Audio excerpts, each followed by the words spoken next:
எனதன்பு மிதுன ராசிக்கார நேயர்களுக்கு எனது இனிய வணக்கங்க. நம்ம இன்னைக்கு வீடியோ பதிவுக்குள்ள முழுமையா போறதுக்கு முன்னாடி முருகரை மனதார வணங்கிட்டு வீடியோ பதிவுக்குள்ள போகலாங்க. ஓ முருகா போற்றி, ஓ முருகா போற்றி, ஓ முருகா போற்றி. காக்கும் முருகனே போற்றி. நல்லதே நடக்கும், நல்லது மட்டும்தான் நடக்கும். பேச்சில புலி, சிந்தனையில வேகம், அதுதாங்க நம்மளோட மிதுனம். ஒரே நேரத்துல பல விஷயங்களை கையாளும் திறன் இவங்க கிட்ட இயல்பாகவே இருக்கு. ஆர்வமும் அறிவும் கலந்த குணமா இவங்களோட குணம் இருக்கு. எங்கிருந்தாலும் கலகலப்ப உருவாக்கக்கூடிய தன்மை இவங்க கிட்ட அதிகமா இருக்கு. இவங்களுடைய பேச்சின் மூலமா எதிரிகளை கூட இவங்க எளிதில் நண்பனா மாத்திருவாங்க. அனைத்து உறவுகளுக்கும் எனது அன்பான தமிழ் புத்தாண்டு நல்வாழ்த்துக்களுங்க. இந்த தமிழ் புத்தாண்டு பராப வருஷம் பிறந்திருக்கு. ஒவ்வொரு தமிழ் புத்தாண்டுலையும் ஜாதக ரீதியா ஜோதிடத்துல கட்டங்கள்ல நிறைய மாற்றங்கள் ஏற்படும். அதுல இந்த காலகட்டத்துல சூரியன், சந்திரன், அங்காரகன், புதன், குரு, செவ்வாய், சுக்கிரன், சனி, ராகு, கேது ஆகிய கிரகங்கள் இந்த வருஷத்துல எப்படி சஞ்சாரம் செய்ய போறாங்க, அதற்கு எப்படி நமக்கு பலன்கள் கிடைக்க போறது அப்படிங்கறத பத்தி இப்ப நாம தெரிஞ்சுக்க போறேங்க. விதவிதமான யோசனைகளை இப்ப நான் சொல்ல போறேங்க. நல்லா கவனிங்க. யோசனைகளை சொல்ல போறேன், பிடிச்சவங்க அதை பின்பற்றுங்க. இதையே நம்ம தாரக மந்திரமா எடுத்துக்கிட்டு உள்ள போயிடலாங்க. அதுவே நமக்கு லாபமா இருக்குங்க. நமக்கு இந்த யோசனையெல்லாம் பிடிக்காதுங்க. அறிவுரை கிடையாது, எப்படி நடந்துக்கணும்னு அறிவுரை கிடையாது. யோசனைங்கிறது நம்ம வெற்றி பெறதுக்கு ஒரு அழகான பாதை. நம்ம ஒரு புத்தாண்டு அப்படின்னா என்ன பண்ண போறோம்? நல்லா கவனிங்க. காலையில எழுந்திருக்கிறோம், நியூ இயர் தமிழ் புத்தாண்டு காலண்டரை கிழிப்போம், அவ்வளவுதான். வருஷா வருஷம் இது நடக்கும். வேற இதை தாண்டி வேற எதுவும் நடக்க போறது இல்லை. இந்த காலண்டர்ல ஒரு பேப்பர் மாறும். புத்தாண்டு பறந்துருச்சு, எல்லாம் சந்தோஷம். அப்படி திரும்பி பாருங்க, நம்ம வீட்டில் நேற்று ராத்திரி யாரெல்லாம் கோபமா இருந்தாங்களோ அவங்கெல்லாம் அதே கோபத்தோடு தான் இருப்பாங்க. நம்ம சொந்தக்கார யாரெல்லாம் நம்ம மேல வன்மமா இருந்தானோ அவனும் அதே மாதிரி தான் இருப்பான். நமக்கு இருக்கிற நண்பர்கள் எல்லாம் நமக்கு பழைய கடனை கொடுக்காம நம்மளை ஏமாத்திக்கிட்டு இருந்தானா அப்படியே தான் இருப்பான். ஏற்கனவே 4 பேரு புதுசா பழசா ஏமாத்தி இருப்பான். இப்ப புதுசா ஏமாத்திருக்கு ஒருத்தர் ட்ரை பண்ணிக்கிட்டே இருப்பான். ஸோ இப்ப புத்தாண்டு பிறந்திருக்கு. ஏதாவது மாறணும்னு நினைச்சா நான் மட்டும்தான் மாறணும். நான் நாளையில இருந்து நல்லவனா இருக்கணும்னு நானா நினைக்கிறேன். இல்ல நாளையில இருந்து நல்ல கணக்க போடணும்னு நினைக்கிறேன். நாளையில இருந்து நான் இப்படியெல்லாம் திட்டமிட்டு வெற்றி பெறணும் அப்படின்னு நினைக்கிறேன். நான் நினைக்கிறதுனால மட்டும் என்ன நடக்க போகுது? கொஞ்சம் யோசிச்சு பாருங்க. இந்த சமூகத்துல முதல்ல ஒவ்வொரு குடும்பத்திலையும் அங்க உங்களுக்கு ஒரு 4 பேராவது ஒரு குடும்பத்துல இருப்போம். குறைஞ்சது 3 பேராவது இருப்போம். 3 பேர் இருக்கிறதுனாலதான் புருஷன் பொண்டாட்டி ஒரு புள்ள, இதுதான் குடும்பம். புருஷன் பொண்டாட்டி 2 பேராவது ஒரு குடும்பம். இதுக்கு அடுத்தது மாமனார் மாமியார், இப்படி இருப்பாங்க. எல்லாரும் மாறுவாங்களா? எல்லாருக்கும் முதல்ல இன்னைக்கு புத்தாண்டு தெரியணும். இன்னைக்கு புத்தாண்டு, இன்னையில இருந்து நான் சில சபதங்கள் எடுத்துக்கிறேன். யார் மனசையும் நோகடிக்காம வாழணும்னு நினைக்கிறேன். அதுக்குன்னு எல்லாத்தையும் ஏத்துக்கணும்னு அவசியம் கிடையாது. பிடிக்கலனா ஒதுங்கி இருப்போம். அதுக்கு நம்ம வார்த்தைகளால யாரையும் சுட வேண்டிய அவசியம் கிடையாது. இத நான் மட்டும் மாறி என்ன பலன்? எதிர உள்ளவனும் மாறணும். நாம் எதிர உள்ளவன் செய்யற தப்ப செஞ்சுக்கிட்டே இருப்பான். ஆனா நான் மட்டும் அவனை மன்னிச்சு கொண்டே இருக்க வேண்டும். அப்படின்னா ஒரு நாளும் நமக்கு அந்த புத்தாண்டு புதுசா தெரிய போறது இல்லை. அப்ப புத்தாண்டு அப்படிங்கிறது நம்ம குடும்பத்துல இருக்கக்கூடிய ஒவ்வொருத்தவங்களும் நம்ம கிட்ட இருக்கிற குறைகளை குறைஞ்சபட்சம் நீக்கிறதுக்கு முயற்சி பண்ணணும். குறைஞ்சபட்சம் நீக்கிறதுக்கு சில நிறைகளை நாம அதிகபட்சம் எடுத்துக்கொள்றதுக்கு முயற்சி பண்ணணும். அதுக்கு முதல்ல என்ன பண்ணணும்? இந்த பராவ வருஷத்திலிருந்து நாம செய்ய வேண்டிய முதல் ஒரு சபதம், எல்லாரையும் பாராட்ட ஆரம்பிப்போம். எல்லாரையும் பாராட்ட ஆரம்பிச்சுட்டா அவன் ஏதாவது ஒரு சின்ன நல்லது செய்வான். அப்பா ஒரு நல்லது செய்வாரு, அம்மா ஒரு நல்லது செய்வாங்க, பையன் ஒரு நல்லது செய்வாங்க. இப்ப தன்னுடைய மாமனார் மாமியார் ஒரு நல்லது செய்வாங்க, மருமகன் மருமகள், தாத்தா பாட்டி, எல்லா உறவுகளும், நண்பர்கள், நம்மளுடைய முதலாளி, நம்மளுடைய தொழிலாளி ஏதோ ஒரு நல்லது செய்வாங்க. அவங்கள அதை பார்த்து பாராட்ட ஆரம்பிப்போம். பாராட்டக்கூடிய மனம் அப்படிங்கிறது வருகிறதோ மகிழ்ச்சி தானா வந்துடும். மகிழ்ச்சி தானா வரும் பொழுது இந்த புத்தாண்டு சிறக்க ஆரம்பிக்குங்க. புத்தாண்டுடைய பிறப்பே மகிழ்ச்சியுடைய நிலைத்தன்மையில தாங்க இருக்கு. உங்க வாழ்க்கையில நல்லதெல்லாம் இந்த புத்தாண்டிலிருந்து அடுக்கடுக்காக நடக்க போகுதுங்க. அப்ப இன்னையிலிருந்து நம்ம என்ன பண்ண போறோம்? உலகம் முதல்ல மாறும். அப்படின்னா தான் முழு புத்தாண்டையும் நம்மளால அனுபவிக்க முடியும். நான் மட்டும் மாறிட்டு புத்தாண்டை முழுசா அனுபவிக்க முடியாது. ஆனா நம்ம ஒரு ராசியில பிறந்திருக்கோம். இந்த ராசியில இந்த கிரகங்கள் எல்லாம் இப்படி இருக்கும்போது நாம சில விஷயங்களை ஃபாலோ பண்ணிட்டோம்னா ஓரளவுக்கு மற்றவங்களோட நாம மிங்கிள் ஆக முடியும். அப்ப மிங்கிள் ஆகிறதுனால இந்த வருஷத்தை கடக்க முடியும், வரக்கூடிய பிரச்சனைகளை கடக்க முடியும். அப்ப பிரச்சனைகளை எப்படி கடக்கிறது அப்படிங்கிறத விட பிரச்சனைகளை தடுத்து அதை கடப்போம் அப்படிங்கிற உயர்ந்த எண்ணத்தோட இப்ப நாம வாழ்க்கையில நடக்கக்கூடிய ஒவ்வொரு பிரச்சனைகளுக்கும் தீர்வுகளை கண்டுபிடிச்சு முயற்சி பண்ணா நிச்சயமா நம்மளால வாழ்க்கையில கூடிய விரைவில் வெற்றி அடைய முடியுங்க. இந்த வருஷத்தை பொறுத்த வரைக்கும் மிதுன ராசிக்காரர்களுக்கு அதிர்ஷ்டம் அதிகரிக்கக்கூடிய வருஷமா இருக்கு. அதிர்ஷ்டத்துடைய உச்சமே நம்ம பார்க்கலாம். அம்மா எனக்கு இதெல்லாம் விருப்பம், இப்படியெல்லாம் இருக்கணும், நான் ரொம்ப நாளா சில கனவுகள் எல்லாம் கண்டு வச்சிருக்கேன், இந்த கனவெல்லாம் எனக்கு நடக்குமா அப்படின்னா கண்டிப்பா அப்படிப்பட்ட கனவுகளை நடத்தி கொள்ளக்கூடிய சில நல்ல வாய்ப்புகள் இந்த மிதுன ராசிக்கு ஏற்பட போகுது. ஆமாங்க, அதிர்ஷ்டத்தை பத்தி நிறைய நம்ம தெரிஞ்சுக்கலாம். சும்மா சாதாரணமா வீட்டுல பேசும்போது நம்மளோட மிதுன ராசிக்காரங்க இந்த வருஷத்துல பராப வருஷத்தை பொறுத்தவரை மிதுன ராசி பேசும்போதே நான் இதெல்லாம் வாங்க போறேன், நான் புதுசா வீடு கட்ட போறேன், நான் டபுள் டோர் பிரிட்ஜ் வாங்க போறேன், நான் புதுசா வேலைக்கு போக போறேன் அப்படின்னு சொல்லுவாங்க. புதுசா ஒருத்தவங்களை பார்க்கும்போது அவங்க கிட்ட நான் நலமா இருக்கேன், நீங்க நலமா இருக்கீங்களா அப்படின்னு நம்மளோட மிதுன ராசிக்காரங்க கேட்பாங்க. அதற்கு பதிலா அவர்கள் எதிரே இருக்கக்கூடிய நபர் நான் நலமாக இருக்கிறேன், வாழ்க வளமுடன் அப்படின்னு வாழ்த்துவாங்க. இவங்க பேசும் பேச்சிலேயே அனைவருடைய வாழ்த்தையும் இவங்க கேட்காமலேயே அனைவரும் வாழ்த்து மாதிரி இவங்களுடைய ஒவ்வொரு பேச்சும் ஆரம்பிக்க போகுது. இவங்களுடைய பேச்சிலேயே இவங்களுக்கு நல்லது நடக்க ஆரம்பிக்க போகுது. நம்மளுடைய மிதுன ராசிக்கு 10வது வீட்டுல போய் நம்மளோட சனி பகவான் உட்கார போறார். சனி பகவான் நம்மளுடைய பலத்தை நம்ம தீர்மானம் பண்றதுக்கான பிளானை கொடுக்க போறார். மிதுன ராசிக்காரர்களே, நீங்க வீடு கட்டணும்னா ஆசைப்படி வீடு கட்டிக்கோ, நீ கல்யாணம் பண்ணிக்கணும்னா நீ ஆசைப்படுறவங்களை கல்யாணம் பண்ணிக்கோ.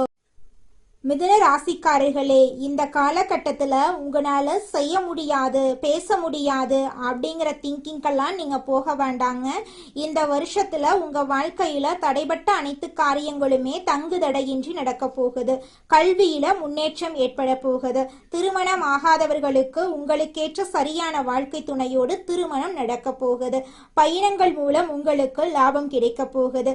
வேலை வாய்ப்புகள் உங்களை தேடி. நாம நல்லா இருக்கணும் அப்படின்னா நமக்கு பிடிச்ச விஷயங்களை நாம சிந்திக்க ஆரம்பிப்போம். பிடிச்ச விஷயங்களை மட்டும் செய்யலாம், நமக்கு பிடிச்ச மாதிரி வாழ ஆரம்பிப்போம். மற்றவங்களை ரொம்ப மைண்ட்ல எடுத்துக்கிட்டு நம்மளோட சந்தோஷத்தை தொலைச்சிட வேண்டாம். இந்த உலகம் ஒரு சூது கவக்கூடிய உலகமா இருக்கு. இந்த குடும்பங்கள் சூது கவக்கூடிய குடும்பங்களா இருக்கு. குடும்ப உறுப்பினர்களும் அப்படித்தான் நடந்துக்கிறாங்க. நிறைய பேர் வீட்டுல பொய் சொல்றாங்க, உண்மையா இருக்கிற மாட்டேங்கிறாங்க. ஒட்டு மொத்த ஒரு உலகத்தையும் நம்மளோட ஒரு ஆளால திருத்தலாம் முடியாதுங்க. எல்லோரும் திருந்துறதுக்கு முயற்சி பண்ணாதான் எல்லாரையும் திருத்த முடியும். அதனால இந்த வருஷ பரப்புல இருந்து ஒண்ணு செய்யலாங்க. எல்லோரிடமும் எல்லார்கிட்டையும் எதிர்பார்க்காம நம்ம நடந்துக்கிறத பார்த்து அவங்க நடந்துக்கிற அளவுக்கு நாம சில மாற்றங்களை உண்டு பண்ணுவோம். நம்ம நல்லதா நடந்துக்க ஆரம்பிப்போம். இந்த உலகமும் நல்ல விதமா நடந்துக்க ஆரம்பிக்கும். ஸோ நம்ம விதை எதை போடுறோமோ அதை கண்டிப்பா பயிர் அறுவடை செய்வோம். இந்த வருஷம் ரொம்ப சிறப்பா இருக்கும். எல்லாரும் உடல் நலத்தோட சந்தோஷமான வாழ்க்கைய வாழ போறீங்க. களையாத கல்வி குறையாத வயது கவடு வராத நட்பு கன்றாத வளமை குன்றாத இளமை கழுவினி இல்லாத உடல் சடியாத மனம் அன்பகலாத கணவன் மனைவி உறவு நண்பர்கள். ஏனா நான் கொஞ்சம் மாத்தித்தான் இந்த இடத்துல சொல்றேன். எல்லாமே இதுல வரணும்னா அன்பகலாத தவறாத சந்தானம் தாழாத கீர்த்தி மாறாத வார்த்தை தடைகள் வராத கொடை நம்ம கொடுக்கறத கூட இன்னொருத்தன் தடுத்து நிறுத்திடக்கூடாது.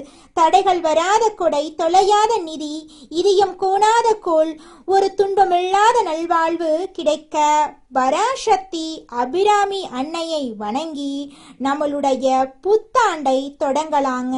நிச்சயமாக நம்மளுக்கு இந்த புத்தாண்டுல நல்லது தாங்க நடக்கும். இந்த புத்தாண்டு சிறப்பாக இருக்கும். மன நம்பிக்கையும் மன தைரியமும் முதல்ல நம்ம விதைக்கலாம். எதுவும் நம்மளால் முடியும். நன்மையும் தீமையும் நம்மளாதான் வருது. நம்ம செயலாலதான் வருது, சொல்லாலதான் வருது. நல்லதே செய்வோம், நல்லதை செய்வோம், நல்லதே நடக்கும். அடுத்ததாக நம்முடைய மிதுனம் ராசியில் இருக்கக்கூடிய ஒவ்வொரு நட்சத்திரக்காரர்களுக்கும் இந்த மாதம் எப்படி அமைஞ்சிருக்கு அப்படின்னு பார்க்கலாங்க. நம்மளோட மிதுனம் ராசியில் இருக்கக்கூடிய முதலாவது நட்சத்திரம் மிருக சீரிசம் 3, 4ஆம் பாதம். உங்களுக்கு இந்த மாதம் எப்படி அமைஞ்சிருக்குன்னு தெரிஞ்சுக்கலாங்க. இந்த மாதம் சில காரியங்கள் எதிர்மறையா நடக்கும். நீங்க இதுவரை எதிர்பார்த்த காரியங்கள் எல்லாம் இழுபறியாக நிறைவேறாம இருந்தாலும் ஏதாவது ஒரு வகையில எப்படியும் நடந்துவிடும் அப்படிங்கிற நம்பிக்கை உங்களுடைய மனசுல பிறக்கும். இது நாள் வரைக்கும் உங்களை வேண்டான்னு உதறி தள்ளிட்டு போன சொந்த பந்தங்கள் எல்லோருமே இனி வரக்கூடிய காலங்கள்ல உங்களை தேடி வரப்போறாங்க. உங்க வாழ்க்கையில தடைபட்ட அனைத்து காரியங்களுமே இனி வரக்கூடிய காலங்கள்ல தங்கு தடையின்றி நடக்க போகுதுங்க. அடுத்ததாக நம்முடைய மிதுனம் ராசியில் இருக்கக்கூடிய நட்சத்திரம் திருவாதிரை. உங்களுக்கு இந்த மாதம் எப்படி அமைஞ்சிருக்குன்னு பார்க்கலாங்க. இந்த மாதம் பழகும் மனிதர்களின் வார்த்தைகளை நம்புறதா வேண்டாமா அப்படிங்கிற சமயத்துல சந்தேகம் ஏற்படலாம். ராகு சஞ்சாரத்தால வாழ்க்கையில பிடிப்பும் ஆர்வமும் இல்லாம சலிப்பை உண்டாக்குனாலும் ராசிநாதனோட பலத்தால பாதிப்பை உண்டாக்காம காப்பாற்றி வருவாரு. இனிப்பும் கசப்பும் மாறி மாறி இன்றைய பலன்கள் உங்களுக்கு இருக்குதுங்க. உங்களோட வாழ்க்கையில நல்லது தாங்க நடக்கும். கெட்டது அப்படிங்கிற பேச்சுக்கெல்லாம் துளி கூட இடம் கிடையாதுங்க. திருமணம் ஆகாதவங்களுக்கு திருமண தடை நீங்கி உங்களுக்கேற்ற சரியான வாழ்க்கை துணையோடு திருமணம் நடக்க போகுதுங்க. அடுத்ததாக நம்முடைய மிதுனம் ராசியில் இருக்கக்கூடிய நட்சத்திரம் புனர்பூசம் 1, 2, 3ஆம் பாதம். உங்களுக்கு இந்த மாதம் எப்படி அமைஞ்சிருக்குன்னு பார்க்கலாங்க. இந்த மாதம் குடும்பத்துல நிலவி வந்த பிரச்சனைகள் மறையும். சிலருக்கு திருமணம் மற்றும் சுப நிகழ்ச்சிகள் நடப்பதுல தாமதம் ஏற்படும். யாருக்கும் வாக்கு கொடுக்கும் முன்னாடி ஆலோசனை செய்யறது உங்க வாழ்க்கைக்கு ரொம்பவும் நல்லதுங்க.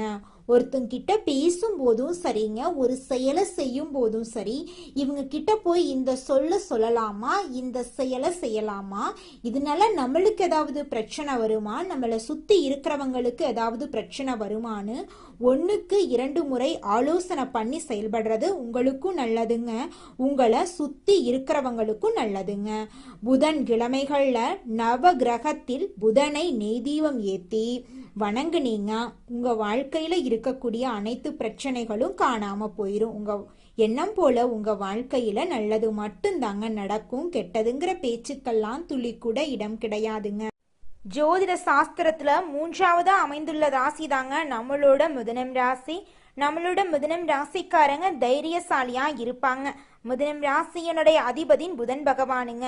மிதுனம் ராசியில் இருக்கக்கூடிய நட்சத்திரம் யாராருன்னு பார்த்தீங்கன்னா மிருக சீரிசம் 3, 4ஆம் பாதங்க, திருவாதிரை, புனர்பூசம் 1, 2, 3ஆம் பாதம். இவங்க எல்லாரும் நம்மளோட மிதுனம் ராசியில இருக்கக்கூடிய நட்சத்திரங்க.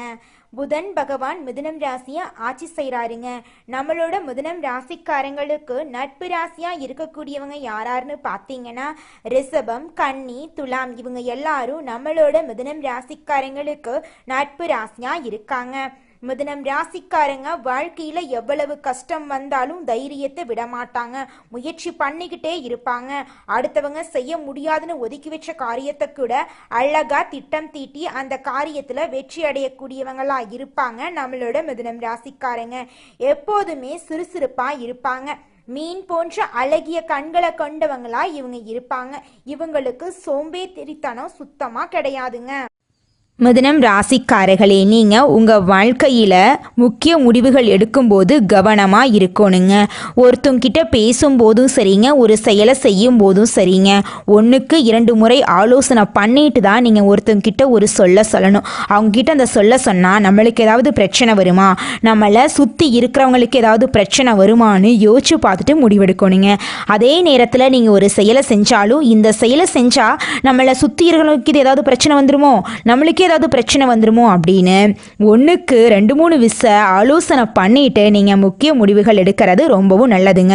எடுத்துக்காட்டுக்கு சொல்ல போனா, நீங்க கிட்ட 1,00,000 பணம் இருக்குதுங்க. அந்த 1,00,000 பணத்தை வச்சு ஒரு தொழில் தொடங்கணும்னு நினைக்கிறீங்க. அந்த நேரத்தில் உங்களுடைய உறவுகளும் நண்பர்களும், என்னப்பா நீ 1,00,000 தொழில் தொடங்குறன்னு சொல்ற, அது சின்ன தொழிலாக தான் இருக்கும், போய் பேங்க்ல போய் ஒரு 2-3 லட்சம் கடனை வாங்கி ஒரு 4-5 லட்சத்துக்கு ஒரு தொழில் தொடங்கினா கூட பரவாயில்ல அப்படின்னு எல்லாம் சொல்லுவாங்க. நீங்கள் அவங்களாம் சொல்கிறத கேட்டுட்டு பேங்க்கில் போய் கடன் வாங்குறது, வட்டிக்கு போய் கடன் வாங்குறது அப்படிங்கிற வேலையை பார்த்தீங்கன்னா அது உங்களுக்கு பெரிய பிரச்சனையை கொண்டு வந்து விட்டுருங்க. முக்கியமான தேவைகள் அப்போ போய் நம்ம கடனை வாங்கலாம். நம்மக்கிட்ட பணம் இருக்குது, அப்போ எதுக்குங்க நம்ம போய் கடன் வாங்கணும்? நம்மக்கிட்ட இருக்கிற பணத்தை வச்சு தொழில் தொடங்கி அப்புறம் நம்ம படிப்படியாக மேலே வந்துக்கலாம். ஒரே படத்துலையெல்லாம் ஒரே பாட்டில் பணக்காரர் ஆகிற மாதிரி நம்ம உண்மையான வாழ்க்கையில் ஒரே பாட்டிலெல்லாம் பணக்காரர் ஆக முடியாதுங்க. அடுத்தவங்க சொல்கிறத கேட்கறதுக்கு முன்னாடி அவங்க சொல்கிறது நல்லதா, நம்மளுடைய நல்லதுக்கு சொல்றாங்களா, இல்லை நம்மளை கொண்டு போய் பிரச்சனையில மாட்டி விடுறதுக்கு சொல்றாங்களா அப்படிங்கிறத யோசிச்சு பார்த்து செயல்படுறது உங்க வாழ்க்கைக்கு ரொம்பவும் நல்லதுங்க. உங்களுடைய மனசு என்ன சொல்லுதோ அதை மட்டும் கேளுங்க. அடுத்தவங்களுக்காக வாழ வேண்டாம், உங்களுக்காக வாழுங்க. ஏன்னா கடவுள் உங்களுக்காக வாழதான் உங்களை படைச்சிருக்காரு. உலகத்தில் இருக்கிற நண்பர்களுக்காகவும் உங்களுடைய உறவுகளுக்காகவும் பயந்து வாழ்றதுக்காக கடவுள் நம்மளை படைக்கல. நம்ம யாரை கண்டு பயக்கணும்னு பார்த்தீங்கன்னா, நம்மளை படைச்ச கடவுளை கண்டு மட்டும் பயந்தா போதுங்க. உறவுகளோ சொந்த பந்தங்களோ நண்பர்களோ யாருமே நம்மளுக்கு உண்மையானவங்க கிடையாது அப்படிங்கிறத நீங்க எப்போ புரிஞ்சுக்கிறீங்களோ அப்பதாங்க உங்களால வாழ்க்கையில முன்னேற முடியும். உங்க வாழ்க்கையில மேலும் நல்லதெல்லாம் நடக்க நீங்க செய்யக்கூடிய பரிகாரம் என்ன பார்த்தீங்கன்னா, உங்க வீட்டுக்கு பக்கத்துல இருக்கக்கூடிய விநாயகர் ஆலயத்துக்கு போயிட்டு விநாயகர் கிட்ட உங்க வாழ்க்கையில இருக்கக்கூடிய நிறை குறைகளை சொல்லிக்கிட்டு வாங்க. கூடிய விரைவில் உங்க வாழ்க்கையில இருக்கக்கூடிய அனைத்து பிரச்சனைகளும் காணல் நீரா கரைஞ்சு போயிரும். உங்களுடைய எண்ணம் போல உங்க வாழ்க்கையில நல்லது மட்டும்தாங்க நடக்கும். கெட்டதுங்கிற பேச்சுக்கெல்லாம் துளி கூட இடம் கிடையாதுங்க. நன்றி, வணக்கம்.